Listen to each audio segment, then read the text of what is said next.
Il y a maintenant plus de 40 ans que je travaille sur ce groupe de petits patients que j'avais un petit peu individualisé lorsque je travaillais à Marseille et qui présentait cette forme d'épilepsie tout à fait particulière et particulièrement sévère aussi, et qui maintenant sont les patients qui présentent le syndrome de Dravet. Et je peux mesurer à quel point la situation a changé depuis cette époque. C'était dans les années 70, 80. On connaissait déjà assez bien les différentes formes d'épilepsie de l'enfant. Mais quand même, il y avait encore beaucoup à découvrir. Et surtout, nous n'avions pas toutes les ressources thérapeutiques que nous avons maintenant. Il y avait peu de médicaments.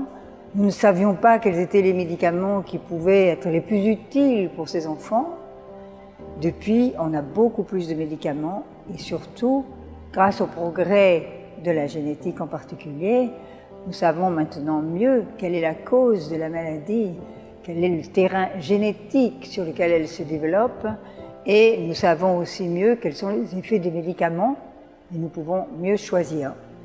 Ceci dit, la maladie reste quand même sévère, avec une grande pharmacorésistance des crises, des problèmes de développement, comme vous le savez. Mais il faut quand même être optimiste, parce qu'il y a beaucoup aussi de recherches sur cette maladie, en particulier la recherche fondamentale au niveau de la génétique, et aussi la recherche au niveau des médicaments. Parce que maintenant qu'on sait les mutations qui sont présentes chez ces enfants, on peut chercher des médicaments qui soient plus adaptés, qui aient une cible particulière. Et je dois dire aussi qu'il y a eu quelque chose de très important, c'est que les parents, les familles se sont groupés en associations. D'abord en Angleterre, aux États-Unis, qui sont des pays où les associations sont encore plus fréquentes et plus représentées qu'en Europe. Et puis en Europe aussi, en France bien sûr, aussi en Italie, et puis maintenant dans beaucoup de pays d'Europe, comme en témoigne d'ailleurs cette fédération européenne qui vient de se constituer et à laquelle je souhaite bien sûr un grand avenir.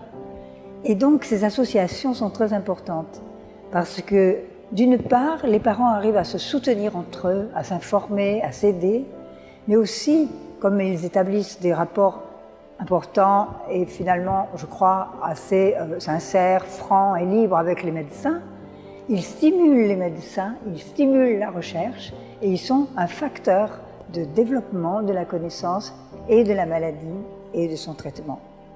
Donc j'espère que cette journée sera aussi un événement qui pourra aider encore à fonder d'autres associations dans d'autres pays qui ne les ont pas encore, à améliorer les relations entre toutes ces associations qui viendront peut-être plus souvent se fédérer et qu'elles pourront aussi, de cette manière, améliorer encore et la connaissance et le traitement de la maladie.